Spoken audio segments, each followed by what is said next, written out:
ಅನ್ಕೋತಿರ್ಬೋದು ಲೈಫಲ್ಲಿ ಒಳ್ಳೆಯವ್ರಿಗೆ ಯಾವತ್ತೂ ಒಳ್ಳೇದಾಗಲ್ಲ ಅಂತ ಅಲ್ವಾ.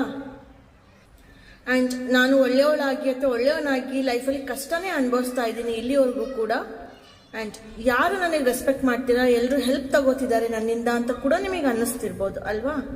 ಆ್ಯಂಡ್ ನಾನು ಒಳ್ಳೆಯವನಾಗಿರೋದೇ ತುಂಬ ದೊಡ್ಡ ವೀಕ್ನೆಸ್ ಅಂತ ಆಗ್ಬಿಟ್ಟಿದೆ, ಎಲ್ಲರೂ ಅದನ್ನು ವೀಕ್ನೆಸ್ ಆಗಿ ಕನ್ಸಿಡರ್ ಮಾಡ್ತಿದ್ದಾರೆ ಅಂತ ಕೂಡ ನಿಮಗೆ ಅನ್ಸೋಕ್ಕೆ ಸ್ಟಾರ್ಟ್ ಆಗಿದೆ.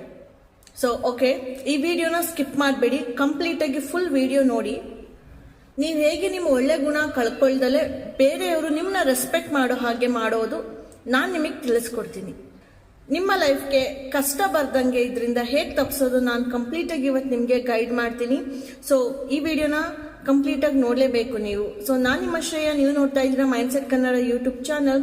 ಸಬ್ಸ್ಕ್ರೈಬ್ ಮಾಡ್ಕೊಳ್ಳಿ ಎಲ್ಲರೂ, ಓಕೆನಾ. ಸೊ ಬನ್ನಿ ಈ ವಿಡಿಯೋನ ಸ್ಟಾರ್ಟ್ ಮಾಡೋಣ. ನಮಗೆ ಇಷ್ಟೆಲ್ಲ ಅನ್ನಿಸ್ದಾಗ ನಾವೇನು ಮಾಡ್ತೀವಿ ತುಂಬ ಸಲ ಅಲ್ವಾ, ಲೈಕ್ ನಮ್ಮಿಂದ ಯೂಸ್ ತಗೋತಿದ್ದಾರೆ ಹೀಗೆಲ್ಲ ನಮಗೆ ಅನಿಸುತ್ತೆ. ಒಂದ್ಸತಿ ನಮಗೆ ರಿಯಲೈಸ್ ಆಗುತ್ತೆ, ಅವಾಗ ನಾವು ಏನು ಮಾಡ್ತೀವಿ, ನಾವು ಪ್ರಿಪೇರ್ ಆಗ್ತೀವಿ ನೆಕ್ಸ್ಟ್ ಈ ಥರ ಆಗೋದನ್ನ ತಪ್ಪಿಸೋದು ಹೇಗೆ ಅಂತ. ಕರೆಕ್ಟ್. ಫಾರ್ ಎಕ್ಸಾಂಪಲ್, ನಿಮ್ಮ ಆಫೀಸಲ್ಲಿ ನಿಮ್ಮ ಕಲೀಗು ನಿಮ್ಗೆ ಇಷ್ಟು ದಿನ ಟಾಸ್ಕ್ ಎಲ್ಲ ಅಸೈನ್ ಮಾಡಿ ಅವ್ರ ಪಾಡಿಗೆ ಅವರು ಮೊಬೈಲಲ್ಲಿ ಚಾಟ್ ಮಾಡ್ಕೊಂಡು ಯಾವುದೋ ವೆಬ್ ಸೀರೀಸ್ ನೋಡ್ಕೊಂಡು ಕೂರೋ ರೀತಿ ಮಾಡ್ಕೊಂಡಿದ್ರು. ನಿಮ್ಗೆ ಅದನ್ನ ತುಂಬಾ ಕಷ್ಟ ಅನ್ನಿಸ್ತಿದೆ, ಬಟ್ ಸ್ಟಿಲ್ ನೀವು ಮಾಡ್ಕೊಡೋಕ್ಕಾಗಲ್ಲ ಅಂತ ಹೇಳೋದಕ್ಕಾಗ್ತಿಲ್ಲ, ಬಿಕಾಸ್ ನೀವು ಅಷ್ಟು ಒಳ್ಳೆ ಗುಣ ಇದೆ ನಿಮಗೆ, ಬಟ್ ಅದನ್ನ ತಪ್ಪಿಸ್ಕೊಳ್ಳೋಕೆ ನಿಮಗೆ ಗೊತ್ತಾಗ್ತಿಲ್ಲ ಅಲ್ವಾ. ಸೊ ನೀವು ಪ್ರಿಪೇರ್ ಆಗ್ತೀರಾ, ಓಕೆ ನಾಳೆ ಆಫೀಸ್ಗೆ ಹೋಗ್ತೀನಿ, ಅವ್ರು ಹೇಳ್ತಾರೆ ಇದನ್ನ ಮಾಡಿಕೊಡು ಅಂದ್ಬಿಟ್ಟು ಸಂಹೌ ನಾನು ಅದನ್ನ ತಪ್ಪಿಸ್ಬೇಕು, ಅಥವಾ ನಾನೇನಾದ್ರೂ ಬೇರೆ ಕೆಲಸ ಮಾಡ್ಕೊಂಡು ಕೂತ್ಕೋಬೇಕು. ಸೊ ಅವ್ರು ಕೇಳಿದಾಗ ನನಗೆ ಇವಾಗ ಸದ್ಯಕ್ಕೆ ಆಗೋದಿಲ್ಲ, ನೆಕ್ಸ್ಟ್ ಮಾಡ್ತೀನಿ ಅಂತ ಹೇಳಬೇಕು. ಆ್ಯಂಡ್ ಅವ್ರ ಜೊತೆ ಲಂಚ್ಗಾಗಲಿ ಕಾಫಿ ಟೀಗಾಗಲಿ ಹೋಗೋದೆಲ್ಲ ತಪ್ಪಿಸ್ಬೇಕು ನಾನು. ಸೊ ಅವಾಗ ನಾನು ಅವಾಯ್ಡ್ ಮಾಡ್ಬೋದು ಅಂತೆಲ್ಲ ಚೆನ್ನಾಗಿ ಪ್ರಿಪೇರ್ ಆಗ್ತೀರಾ ನೀವು. ಕರೆಕ್ಟಾ. ನಾಳೆ ಹೋದಾಗ ಆಫೀಸಲ್ಲಿ ಹಿಂಗೆ ಮಾಡೋಣ ಅಂತ ಪ್ರಿಪೇರ್ ಆಗ್ತೀರಾ. ಬಟ್ ಇಷ್ಟೆಲ್ಲ ಪ್ರಿಪೇರ್ ಆಗಿರೋರು ನೆಕ್ಸ್ಟ್ ನೀವು ಆಫೀಸಿಗೆ ಹೋದಾಗ ಅವ್ರ ಕೆಲಸ ಹೇಳಿದಾಗ ನೋ ಅಂತ ಹೇಳ್ತೀರಾ. ನಿಮ್ಮ ಒಂದು ಬೌಂಡ್ರಿ ಸೆಟ್ ಮಾಡ್ಕೊಂಡಿದ್ರಲ್ಲ ನೆನ್ನೆ ರಾತ್ರಿ ಕಂಪ್ಲೀಟಾಗಿ ಹಿಂಗೆ ಹೇಳ್ಬೇಕು ಅಂತ, ಅದು ಮಾಡ್ತೀರಾ ನೀವು? ಇಲ್ಲ ಅಲ್ವಾ. ಸೊ ನೀವು ಯಾವಾಗ ಆಗಲ್ಲ ಅಂತ ಹೇಳೋದಿಲ್ಲ, ಅವರು ನಿಮ್ಮ ಬೌಂಡ್ರಿನ ದಾಟಿ ಬರ್ತಾರೆ, ನೀವೇ ಅಲೋ ಮಾಡಿಕೊಟ್ರಿ ಅಂತ ಅರ್ಥ. ಹೌದಾ. ಸೊ ಹಾಗಿದ್ರೆ ನಾವಿದನ್ನು ಧೈರ್ಯವಾಗಿ ಹೆದರಿಸೋದು ಹೇಗೆ? ಕರೆಕ್ಟ್. ಇದನ್ನ ನಾವು ಕಲ್ತ್ಕೊಳ್ಳೇಬೇಕು ಅಲ್ವಾ.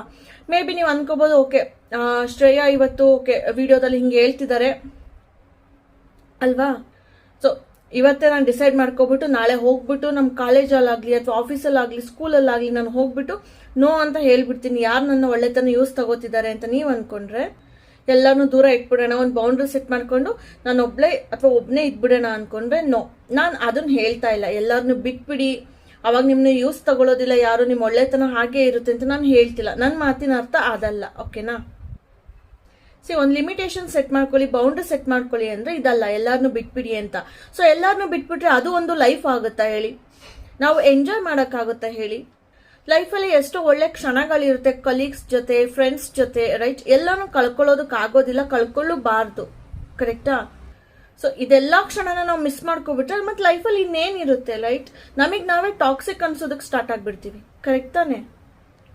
ನಿಮಗೆ ಗೊತ್ತಾಗ್ಬಿಡುತ್ತೆ ನನ್ನ ಲೈಫ್ ಬೋರಿಂಗ್ ಆಗಿದೆ, ನಾನು ಬೋರಿಂಗ್ ಪರ್ಸನ್ ಅನ್ನೋ ರೀತಿ ಅನ್ಸೋಕೆ ಸ್ಟಾರ್ಟ್ ಆಗ್ಬಿಡುತ್ತೆ ಈ ಥರ ಎಲ್ಲಾರನ್ನೂ ಬಿಟ್ಬಿಟ್ರೆ, right. So you have to enjoy ಈ ಸ್ಟೇಜ್ ಇನ್ ಯುವರ್ ಲೈಫ್. ಕರೆಕ್ಟಾ. ಸೊ ಹಾಗಿದ್ರೆ ಏನು ಮಾಡೋದು? ಇದೇನಿದು ನೀವೇ ಹೇಳ್ತಿದ್ದೀರಾ ಬೌಂಡ್ರಿ ಸೆಟ್ ಮಾಡ್ಕೊಳ್ಳಿ, ಒಂದು ಲಿಮಿಟ್ ಇಟ್ಕೊಳ್ಳಿ ಅಂತ, ಮತ್ತೆ ನೀವೇ ಹೇಳ್ತಿದ್ದಿಲ್ಲ ಯಾರು ಬಿಡಬೇಡಿ ಎಲ್ಲಾರನ್ನೂ ಚೆನ್ನಾಗಿ ಇಟ್ಕೊಳ್ಳಿ ಅಂತ. ಇದು ಹೇಗೆ ಸಾಧ್ಯ ಅಂತ ನೀವು ಅನ್ಕೋತಿರ್ಬೋದು, ಬಟ್ ಸಾಧ್ಯ ಇದೆ. ಹೌದು, ನಾನು ಕರೆಕ್ಟಾಗಿ ಹೇಳ್ತಿದ್ದೀನಿ. ನಿಮ್ಮ ಲೈಫ್ನ ಎಂಜಾಯ್ ಮಾಡೋ ಸಾಧ್ಯತೆ, ಎಲ್ಲ ಸಾಧ್ಯತೆಗಳು ಇದೆ. ಗೊತ್ತಾಗ್ತಿದೆಯಾ? ಸೊ ಯಾರನ್ನು ನೀವು ಕಳ್ಕೊಳ್ದೆ ಆ್ಯಂಡ್ ನಿಮ್ಮ ಒಂದು ರೆಸ್ಪೆಕ್ಟ್ ಕೂಡ ಹಾಳಾಗ್ದಾನೆ, ಅವರು ನಿಮ್ಮನ್ನ ಯೂಸ್ ತಗೊಳ್ದೆ ಹೇಗೆ ಎಲ್ಲಾನು ಮ್ಯಾನೇಜ್ ಮಾಡ್ಬೋದು ಅಂತ ಅಂದರೆ, ಸೊ ನೀವು ಮೊದಲು ಅದು ಎಂಥದೇ ಬಾಂಡಿಂಗ್ ಇರಲಿ, ಕ್ಲೋಸ್ ಫ್ರೆಂಡ್, ಚೈಲ್ಡ್ಹುಡ್ ಫ್ರೆಂಡ್ ಅಥವಾ ನಿಮ್ಮ ಕಲೀಗ್, ಅವರೇ ನಿಮಗೆ ಕೆಲಸ ಕೊಡ್ಸಿರೋರಾಗಿಲಿ, any bonding it could be, ಓಕೆನಾ. ಸೊ ಲೈಫಲ್ಲಿ ಅದು ಯಾರೇ ಆಗಿರಲಿ, ನಿಮ್ಮ ಒಂದು ಖುಷಿಗೆ ಅಡ್ಡ ಬರ್ತಿದ್ದಾರೆ, ನಿಮ್ಮ ನೆಮ್ಮದಿಗೆ ಅಡ್ಡ ಬರ್ತಿದ್ದಾರೆ, ನಿಮ್ಮ ಒಳ್ಳೆತನನ ಯೂಸ್ ತಗೊಳಕ್ ನೋಡ್ತಿದ್ದಾರೆ ಅಂತ ಅನ್ನಿಸ್ದಾಗ ನಿಮಗೆ ನೀವು ಅವ್ರಿಗೆ ಸ್ಲೋ ಆಗಿ ತಿಳಿಸ್ಕೊಡ್ಬೇಕು. ನಿಮ್ಗೂ ಒಂದು ಲಿಮಿಟ್ ಇದೆ, ಕರೆಕ್ಟ್. ನಿಮ್ಗೂ ಒಂದು ಬೌಂಡರಿ ಇದೆ, ಅದನ್ನು ದಾಟಿ ಯಾರು ಬಂದರೂ ಕೂಡ ನೀವು ಸಹಿಸೋದಿಲ್ಲ ಅನ್ನೋದನ್ನ ನೀವು ಅವ್ರಿಗೆ ಸ್ಲೋ ಆಗಿ ತಿಳಿಸ್ಕೊಡ್ಬೇಕು.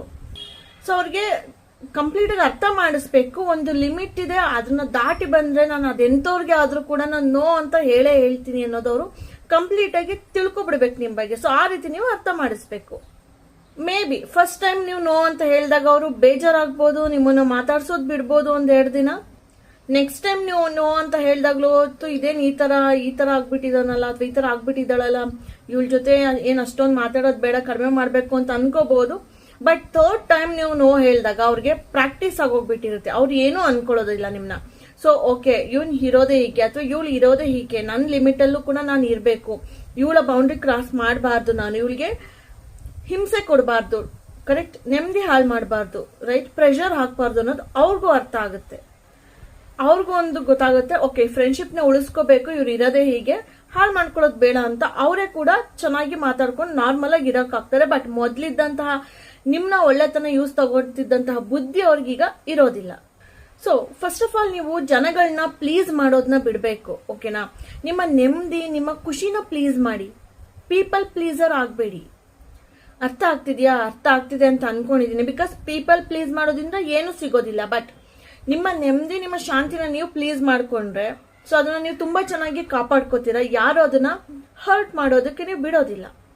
ಸೊ ನೀವು ಇವತ್ತಿಂದನೇ ಆ ಒಂದು ಲೈನ್ ನ ನೀವು ಡ್ರಾ ಮಾಡ್ಕೊಳ್ಳೇಬೇಕು.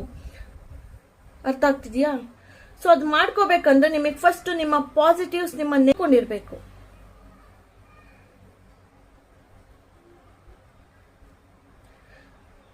ಸೊ ಎಲ್ಲದಕ್ಕಿಂತ ಹೆಚ್ಚಾಗಿ ನಿಮ್ಮ ಲೈಫ್ನ ನೀವು ಹೇಗೆ ಬದುಕಬೇಕು ಅನ್ನೋದು ನಿಮ್ಗೆ ಚೆನ್ನಾಗಿ ಗೊತ್ತಿರಬೇಕು. ಎಲ್ಲದಕ್ಕೂ ಟೈಮ್ ತಗೊಳುತ್ತೆ, ಬಟ್ ನೀವು ಡಿಫೈನ್ ಮಾಡ್ಕೊಳ್ಳೇಬೇಕು. ಇದನ್ನ ನಿಮ್ ಜೀವನ ಯಾವ ತರ ಇರ್ಬೇಕು, ಯಾವ ತರ ಜೀವನ ಮಾಡ್ಬೇಕು ಅಂತ ನೀವು ಒಂದ್ ಸ್ವಲ್ಪನೂ ನೀವು ಥಿಂಕೇ ಮಾಡ್ಲಿಲ್ಲ, ನಿಮ್ಗೊಂದು ಗುರಿನೇ ಇಲ್ಲ ಅಂದ್ರೆ ಎಲ್ರು ನಿಮ್ನ ಆಳ್ಗಳಾಗಿ ಮಾಡ್ಕೊಬಿಡ್ತಾರೆ. ಕರೆಕ್ಟಾ? ಸೊ ಆದಷ್ಟು ಫಸ್ಟ್ ಇದ್ರ ಮೇಲೆ ನೀವು ಗಮನ ಕೊಡಿ, ಆಯ್ತಾ? ಸೊ ಹಾಗಿದ್ರೆ ಇವಾಗ ಹೇಗೆ ನೋ ಅಂತ ಹೇಳೋದು, ಏನಾದ್ರು ಎಕ್ಸಾಂಪಲ್ ಇದೆಯಾ ಮೇಡಮ್ ಅಂತ ನೀವಂದ್ರೆ ಹೌದು, ಒಂದು ಎಕ್ಸಾಂಪಲ್ ನಿಮಗೆ ಕೊಡ್ತೀನಿ. ಫಾರ್ ಎಕ್ಸಾಂಪಲ್, ನೀವು ನಾನ್ ವೆಜ್ ನ ಕೆಲವೊಂದಿನ ತಿನ್ನಲ್ಲ ಅಂತ ಅನ್ಕೊಳ್ಳಿ. ಓಕೆನಾ, ನಿಮ್ಮ ಆಫೀಸ್ ಕೊಲೀಗ್ ಜೊತೆ ಎಲ್ಲ ಲಂಚ್ಗೆ ಹೋಗ್ತಿರ್ತೀರಾ. ಸೊ ನೀವು ಯಾವತ್ತು ತಿನ್ನಲ್ವಲ್ಲ ಆ ಡೇ ಕೂಡ ಲಂಚಿಗೆ ಹೋಗಿರ್ತೀರಾ. ಸೊ ಆ ನಿಮ್ಮ ಕ್ಲೋಸ್ ಕೊಲೀಗ್ ಹೇಳ್ಬೋದು, ಓಕೆ ತಿನ್ನೋ ಏನಾಗೋದಿಲ್ಲ, ಏನಾಗೋಗ್ಬಿಡುತ್ತೆ, ಆ ಥರದ್ದು ಏನ್ ಕಷ್ಟ ಬಂದಿದೆ ಅದು ಇದು ಅಂತ ನಿಮ್ಗೆ ಹೇಳ್ಬೋದು, ನಾವೆಲ್ಲ ತಿಂತಿಲ್ವಾ ಅಂತ ಫೋರ್ಸ್ ಮಾಡಿದ್ರು ಅನ್ಕೊಳ್ಳಿ ನಿಮ್ಗೆ. ಸೊ ಆಗ ನೀವು ಪೊಲೈಟ್ ಆಗಿ ಆನ್ಸರ್ ಮಾಡಬೇಕು. ನೀವು ಹೇಳ್ಬೋದು, ಇಲ್ಲ ನಮ್ಮ ಸಂಪ್ರದಾಯ ಇದು, ನಾವು ನಂಬ್ತೀವಿ, ಮೊದ್ಲಿಂದನೂ ನಾವು ಇದನ್ನೆಲ್ಲ ಮಾಡೋದಿಲ್ಲ, ತುಂಬಾ ಕಷ್ಟಗಳು ಕೂಡ ಅನುಭವಿಸಿದೀವಿ ಈ ತರ ಆದಾಗ ತಿಂದಾಗ ಅಂತ ನೀವು ಹೇಳ್ಬೋದು. ಅವ್ರಿಗೆ ಸಿಟ್ ಮಾಡ್ಕೊಳ್ಳೋದು ಬೇಡ, ಅವ್ರ ಫ್ರೆಂಡ್ಶಿಪ್ನು ಹಾಳು ಮಾಡ್ಕೊಳ್ಳೋದು ಬೇಡ ಅಲ್ವಾ? ಸೊ ನೀವು ಎಂಜಾಯ್ ಮಾಡಿ, ನಾನು ವೆಜ್ನೇ ತಿಂತೀನಿ ಅಂತ ನೀವು ಹೇಳ್ಬಿಟ್ಟು ಯು ಕ್ಯಾನ್ ಪ್ರೊಸೀಡ್. ಸೊ ಅಲ್ಲಿ ಫ್ರೆಂಡ್ಶಿಪ್ ಕೂಡ ಹಾಳಾಗೋದಿಲ್ಲ. ಸಪೋಸ್ ಮತ್ತೆ ನೆಕ್ಸ್ಟ್ ವೀಕ್ ನೀವು ಈಗ ಫಾರ್ ಎಕ್ಸಾಂಪಲ್ ಮಂಡೇ ನೀವು ತಿನ್ನಲ್ಲ ಅನ್ಕೊಳ್ಳಿ, ಮಂಡೇ ಲಂಚ್ಗೆ ಹೋಗಿದಾಗ ಈ ತರ ಇನ್ಸಿಡೆಂಟ್ ಆಯ್ತು. ನೆಕ್ಸ್ಟ್ ವೀಕ್ ಮತ್ತೆ ಲಂಚ್ಗೆ ಹೋದಾಗ ಇದೇ ತರ ಇನ್ಸಿಡೆಂಟ್ ಆಯ್ತು. ಅವಳಿಗೆಲ್ಲ ಎಕ್ಸ್ಪ್ಲೇನ್ ಮಾಡಿದ್ರಿ ಪೊಲೈಟಿಗೆ, but still she or he is insisting you to consume non veg, right?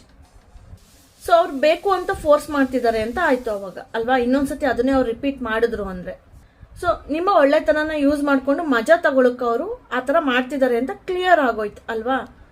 So ಆಗ ನೀವು ಆ ಜಾಗದಿಂದ ಎದ್ದು ಬರೋದೇ ಬೆಟರು. ಯಾಕೆ ಗೊತ್ತಾ? ಅವ್ರಿಗೆ ಆರಾಮಾಗಿ ಹೇಳಿ, ಇಲ್ಲ ನಾನು ಸತಿನೂ ಹೇಳಿದೀನಿ, ಇವಾಗ್ಲೂ ಹೇಳ್ತಾ ಇದ್ದೀನಿ, ಮತ್ತೆ ಮತ್ತೆ ಫೋರ್ಸ್ ಮಾಡ್ತಿದ್ದೀರಾ, ಸೊ ನನ್ಗೆ ಇದು ಇಷ್ಟ ಆಗೋದಿಲ್ಲ, ಒಂದು ಕೆಲಸ ಮಾಡಿ ನೀವು ನಾನ್ ವೆಜ್ ತಿನ್ನಿ, ನಾನು ಹೊರಗಡೆ ಎಲ್ಲಾದ್ರೂ ವೆಜ್ ಹೋಟೆಲ್ಗೆ ಹೋಗ್ತೀನಿ ಅಥವಾ ವೆಜ್ ಏನಾದ್ರು ಆರ್ಡರ್ ಮಾಡ್ಕೊಂಡು ತಿಂತೀನಿ, ಓಕೆನಾ? ನೀವು ಎಂಜಾಯ್ ಮಾಡಿ. ಮೇ ಬಿ ಇಲ್ಲಿ ವೆಜ್ ತಿನ್ನೋರ್ಗೆ ನೀವು ಮಂಡೇ ಅಲೋ ಮಾಡೋದಿಲ್ಲ ಅನ್ಸುತ್ತೆ, ಸೊ ನೀವು ಎಂಜಾಯ್ ಮಾಡಿ, ಓಕೆ ಆಫೀಸಲ್ಲಿ ಸಿಗೋಣ ಅಂತ ಹೀಗೆ ಹೇಳ್ಬಿಟ್ಟು ನೀವು ಆರಾಮಾಗಿ ಅಲ್ಲಿಂದ ಹೋಗ್ಬಹುದು.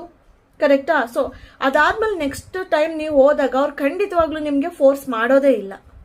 ಕೋಪ ಮಾಡ್ಕೊಂಡು ಹೇಳೋದೇನ್ ಬೇಕಿಲ್ಲ, ನಗ್ತಾ ನಗ್ತಾನೆ ಆರಾಮಾಗಿ ಹೇಳ್ಬಿಟ್ಟು ಅಲ್ಲಿಂದ ನೀವು ಎದ್ದು ಹೋಗಬಹುದು ಅಲ್ವಾ?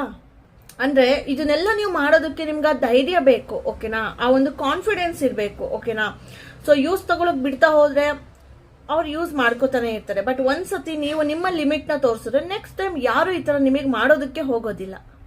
ಸೊ ಅವಾಗ ಏನಾಗುತ್ತೆ, ನಿಮ್ಮ ಬೌಂಡ್ರಿ ಅವ್ರಿಗೆ ಗೊತ್ತಾಗುತ್ತೆ, ಆ ಲೈನ್ ಡ್ರಾ ಮಾಡಿದ್ರಲ್ಲ ಅದು ಅವ್ರಿಗೆ ಅರ್ಥ ಆಗುತ್ತೆ, ಎಷ್ಟು ಸಹಿಸ್ತಾಳೆ ಇವಳು ಅಥವಾ ಸಹಿಸ್ತಾನೆ ಇವನು, ಹೇಗಿರ್ಬೇಕು ನಾನು ಇವ್ರ ಜೊತೆ ಅನ್ನೋದು ಅವ್ರಿಗೆ ಅರ್ಥ ಆಗುತ್ತೆ ಅವಾಗ. ಸೊ ನೆಕ್ಸ್ಟ್ ಟೈಮ್ ಇಂದ ಅವ್ರು ಹುಷಾರಾಗಿ ಬಿಹೇವ್ ಮಾಡಕ್ ಸ್ಟಾರ್ಟ್ ಮಾಡ್ತಾರೆ. ನೀವು ನಿಮ್ಮ ನೆಮ್ಮದಿನ ಕಾಪಾಡ್ಕೋತೀರಾ, ಖುಷಿನ ಕಾಪಾಡ್ಕೋತೀರಾ. ಸೊ ನಿಮ್ಮೇಲೆ ನಿಮ್ಗೆ ಖುಷಿ ಆಗುತ್ತೆ ಆ ತರ ದಿನಾನ ನೋಡಿದಾಗ ನೀವು, ಓಕೆ ಎಲ್ಲರೂ ಚೇಂಜ್ ಆಗ್ತಾ ಇದೆ ಅಂತ ಅಲ್ವಾ? ಸೊ ಭಯ ಬೇಡ, ಅವ್ರನ್ನ ಕಳ್ಕೊಬಿಡ್ತೀನಿ ಕಳ್ಕೊಂಡ್ರೆ ಅಂತ. ನಿಮ್ಮನ್ನ ನೀವು ಕಳ್ಕೊಳ್ದಲೇ ಇರೋದು ತುಂಬಾ ದೊಡ್ಡ ಸಾಧನೆ. ಬೇರೆ ಎಲ್ಲರನ್ನೂ ಕಳ್ಕೊಂಡ್ರು ಪರವಾಗಿಲ್ಲ. ಅರ್ಥ ಆಗ್ತಿದ್ಯಾ? ಸೊ ಅವ್ರನ್ನ ಕಳ್ಕೊಳ್ಳೋದು ಕೂಡ ಇಲ್ಲ ಆಕ್ಚುಲಿ, ಬಿಕಾಸ್ ನಿಮ್ ಬಿಹೇವಿಯರ್ ಪೊಲೈಟ್ ಆಗಿರುತ್ತಲ್ವಾ? ಕರೆಕ್ಟ್. ಇದೇ ರೀತಿ ನೀವು ಸ್ಟೆಪ್ ಬೈ ಸ್ಟೆಪ್ ಒಂದೊಂದನ್ನೇ ಸ್ಲೋ ಆಗಿ ಸ್ಟಾರ್ಟ್ ಮಾಡ್ಕೋಬಹುದು. ಎಲ್ಲೆಲ್ಲಿ ಅಪ್ಲೈ ಆಗುತ್ತೆ ನಿಮ್ಮ ಲೈಫಲ್ಲಿ ಇದೊಂದು ಎಕ್ಸಾಂಪಲ್ ಇಟ್ಕೊಂಡು ನೀವು ನಿಮ್ಮ ಶಾಂತಿನ ನೀವು ಕಾಪಾಡ್ಕೋಬಹುದು. ನಿಮ್ಮ ಒಳ್ಳೆತನ ಯೂಸ್ ಮಾಡ್ಕೊಳ್ಳೋಕೆ ಬಿಡ್ದಲೆ ನೀವು ಒಳ್ಳೆಯವರಾಗಿ ಕಂಟಿನ್ಯೂ ಮಾಡ್ಬೋದು. ಹೌದು ತಾನೆ? ಅಂಡ್ ನೀವು ಯಾರಿಗೂ ಎಕ್ಸ್ಪ್ಲೈನ್ ಮಾಡೋ ಅವಶ್ಯಕತೆನೂ ಇಲ್ಲ. ಲೈಕ್ ಓಕೆ ಸಾರಿ ಹೋಟೆಲಲ್ಲಿ ಹಂಗೆ ಅಂದೆ ನಿನಗೆ, ನೋ, ಅವೆಲ್ಲ ಮಾಡಲೇಬೇಡಿ. ನೀವು ಆ ಥರ ಮಾಡಿದ್ರೆ ಮತ್ತೆ ನಿಮ್ಮ ಬೌಂಡ್ರಿನ ಅವ್ರು ಕ್ರಾಸ್ ಮಾಡೇ ಮಾಡ್ತಾರೆ. ಕರೆಕ್ಟಾ? No explanation needed. ಓಕೆ, ಚೆನ್ನಾಗಿ ಮಾತಾಡಿಸಿ ಆರಾಮಾಗಿರಿ ಅಷ್ಟೇನೆ. ಗೊತ್ತಾಗ್ತಿದ್ಯಾ? ಸೊ ಅವರು ಕೂಡ ಬಿಟ್ಬಿಡ್ತಾರೆ. ಓಕೆ, ಅವ್ರಿಗೆ ಇಷ್ಟ ಆಗಲಿಲ್ಲ ಅನ್ಸುತ್ತೆ ನನಗೆ ಮಾಡಿದ್ದು ಅಂತ ಅವರು ಅರ್ಥ ಮಾಡ್ಕೋತಾರೆ. ಕರೆಕ್ಟ್ ತಾನೆ? ಸೊ ಯಾವಾಗ ನೀವು ನಿಮ್ಮನ್ನ ಈ ರೀತಿ ಪ್ರೊಟೆಕ್ಟ್ ಮಾಡ್ಕೋತೀರಾ, ಕೇರ್ ತೋರಿಸ್ತೀರಾ, ಲವ್ ತೋರಿಸ್ತೀರಾ, ಆಟೋಮೆಟಿಕ್ ಆಗಿ ನಿಮ್ ಜೊತೆ ಇರೋರೆಲ್ಲ ನಿಮಗೆ ಅದನ್ನೇ ರಿಟರ್ನ್ ಕೊಡ್ತಾ ಬರ್ತಾರೆ. ನಿಮ್ಮ ಒಳ್ಳೆತನ ಯಾರು ಯೂಸ್ ಮಾಡ್ಕೊಳ್ಳೋದಕ್ಕೆ ಹೋಗೋದಿಲ್ಲ. ಐ ಮೀನ್ ಯೂಸ್ ಮಾಡ್ಕೊಂಡ್ರು ಮಿಸ್ಯೂಸ್ ಮಾಡ್ಕೊಳ್ಳೋದಕ್ಕೆ ಹೋಗೋದಿಲ್ಲ. ನೀವು ಕೂಡ ಇಲ್ಲೇನು ತಪ್ಪು ಮಾಡ್ತಾ ಇಲ್ಲ. ನಿಮ್ಮನ್ನ ಮ್ಯಾನಿಪುಲೇಟ್ ಮಾಡುವಂತ ಸಿಚುಯೇಷನ್ ಇಂದ ನೀವು ದೂರ ಬಂದ್ರೆ ನಿಮ್ಮನ್ನ ನೀವು ಕಾಪಾಡ್ಕೊಂಡ್ರಿ ಅಷ್ಟೇ ಅಲ್ವಾ? ನಿಮ್ಮನ್ನ ನೀವು ಒಂದು ಸೇಫ್ ಝೋನಿಗೆ ತಗೊಂಡೋಗಿದ್ದೀರಾ. That's all we wanted right in life. And ಕೊನೆಯದಾಗಿ ಹೇಳ್ಬೇಕಂದ್ರೆ ನಿಮ್ಮನ್ನ ನೀವು ಯಾವತ್ತೂ ಬಿಟ್ಕೊಡ್ಬೇಡಿ. ನೀವು ಒಳ್ಳೆಯವರಾಗಿದ್ದಾಗ ಮಾತ್ರ, ರೈಟ್? ಕೆಟ್ಟದೇನಾದ್ರೂ ಆಗಿದ್ರೆ ನೀವು ತಿದ್ಕೊಂಡು ನಡಿಬೇಕಾಗುತ್ತೆ. ಬಟ್ ನೀವು ರೈಟ್ ಪಾತಲ್ಲಿ ಇದ್ದಾಗ, ಕರೆಕ್ಟ್, ನಿಮ್ಮ ಒಳ್ಳೆತನ ಯಾರಾದ್ರೂ ಯೂಸ್ ಮಾಡ್ಕೋತಿದ್ದಾಗ ನೀವು ಚೇಂಜ್ ಆಗ್ಬೇಡಿ. ನೀವು ಒಳ್ಳೆಯವರಾಗೇ ಇರಿ. ಬಟ್ ನಿಮ್ಮನ್ನ ನೀವು ಯಾವತ್ತೂ ಬಿಟ್ಕೊಡ್ಬೇಡಿ. ಸಿ, ಲೈಫಲ್ಲಿ ಯಾರು ನಮ್ಮ ಸಪೋರ್ಟಿಂಗ್ ನಿಲ್ಲೋದಿಲ್ಲ. ಕರೆಕ್ಟಾ? ಯಾವುದೇ ಒಂದು ಅವಮಾನ ಆಗಲಿ, ಏನೇ ಒಂದು ಜಗಳಗಳಾಗ್ಲಿ, ಏನೇ ಆಗಲಿ ನಾವೇ ಎದುರಿಸ್ಬೇಕು ಲೈಫಲ್ಲಿ. ನಾವೇ ಅದರಿಂದ ಹೊರಗೆ ಬರಬೇಕು. ನಾವೇ ಒಂದು ಅಚೀವ್ ಮಾಡ್ಬೇಕು. ಯಾರಾದ್ರೂ ನಿಲ್ತಾರ ನಮ್ಮ ಜೊತೆಗೆ ಕೆಟ್ಟ ಟೈಮಲ್ಲಿ? ಇಲ್ಲ ಅಲ್ವಾ? ಸೊ ನಿಮ್ಮ ಜೊತೆ ನೀವು ನಿಲ್ಲಿ ಯಾವಾಗ್ಲೂ. ಯಾರು ಏನು ಅನ್ಕೊಂಡ್ರು ಪರವಾಗಿಲ್ಲ, ಯಾರಿಗೆ ಹರ್ಟ್ ಮಾಡಿದ್ರು ಪರವಾಗಿಲ್ಲ, ನಿಮ್ಮ ಖುಷಿ ಮೊದಲು. ಸೊ ನೀವೇ ನಿಮ್ಮ ಒಂದು ಶಾಂತಿ, ನೆಮ್ಮದಿ, ಖುಷಿನ ಕಾಪಾಡ್ಕೋಬೇಕು, ಪ್ರೊಟೆಕ್ಟ್ ಮಾಡ್ಕೋಬೇಕು. ಅರ್ಥ ಆಗಿದೆಯಾ? ಸೊ ಓಕೆ ಗೈಸ್, ಸೊ ಈ ವಿಡಿಯೋ ಎಲ್ರಿಗೂ ಯೂಸ್ಫುಲ್ ಆಗಿದೆ ಅಂತ ಭಾವಿಸ್ತೀನಿ. ಓಕೆ, ಲೈಕ್ ಮಾಡಿ, ಕಮೆಂಟ್ ಕೂಡ ಮಾಡಿ. ಆ್ಯಂಡ್ ಯೂಸ್ ಇರೋರಿಗೆ, ನೀಡ್ ಇರೋರಿಗೆ ಈ ವಿಡಿಯೋನ ಶೇರ್ ಮಾಡೋದು ಮರಿಬೇಡಿ. ಓಕೆನಾ? ಆ್ಯಂಡ್ ಸಬ್ಸ್ಕ್ರೈಬ್ ಮಾಡೋದು ಖಂಡಿತವಾಗ್ಲೂ ಮರಿಲೇಬೇಡಿ ಯಾವಾಗಲೂ. ಓಕೆನಾ? ಸೊ ಓಕೆ ಗೈಸ್, ಸೊ ಇವತ್ತಿನ ವಿಡಿಯೋನ ಇಲ್ಲಿಗೆ ಮುಗಿಸ್ತಾ ಇದ್ದೀನಿ. ನಾನು ನಿಮ್ಮ ಶ್ರೇಯ, ನೀವು ನೋಡ್ತಾ ಇದ್ದೀರಾ ಮೈಂಡ್ಸೆಟ್ ಕನ್ನಡ ಯೂಟ್ಯೂಬ್ ಚಾನಲ್. ರಾತ್ರಿ 9:45ಗೆ ಲೈವ್ ಇರುತ್ತೆ. ಸೊ ಇಂಟ್ರೆಸ್ಟ್ ಇರೋರು ಜಾಯಿನ್ ಆಗ್ಬೋದು. ಓಕೆನಾ? ಸೊ ಸಬ್ಸ್ಕ್ರೈಬ್ ಮಾಡಿ ಅಂಡ್ ಜಾಸ್ತಿ ಸಪೋರ್ಟ್ ಮಾಡಿ. So thank you all. Take care, bye bye. See you in the next video.